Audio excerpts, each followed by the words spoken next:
Бұл біздің байлығымызды тонап отырғандарға берілген үлкен соққы, яғни қазақ халқына жасалған үлкен көмек деп білуге болады. Үлкен көмек деп білуге болады.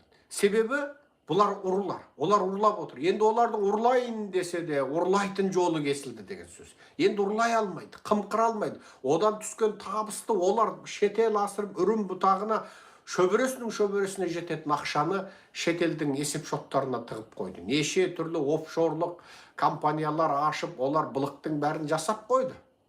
Енді міне жолы кесілді. Ендеше мен осы өзім аударып дайындаған ақпараттарды сіздерге жеткізейін. Бір қызық ақпаратты айтайын. Бұл жарып жіберген завод 1974 жылы меніменен бірге дүниеге келген екен. 74 жылы беріпті. Енді дүние жүзіндегі нөмірі бірінші ірі зауыт екен.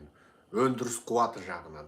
Енді соны жарып жібергеннен кейін әрине қуанасыздар. Қазақтар алақайлап, сүйіншілеп қуана беріңіздер. Ақорданы жарып жіберсеңдер жақсы. Паны қалың суайттар отырған парламенттің төбесіне бір зымыраны қаңғып, картадан қателік шығыпты деп бір зымыран түсіп келсе, онда қуаныңдар. Мынау біздің қазақтың қанын теспей сорып отырған билік нысандарына зымыран түссе, онда қуаныңдар. Себебі жалған патриотизммен өздеріңді алдамаңдар. Ана Қазақстанның бір шыңғырбай шетелге шығып, туды желбіретсе, ойбай, қазақтың намысын көтерді. Оның сенімен қатысы жоқ. Сенің кредитің сенің мойныңда.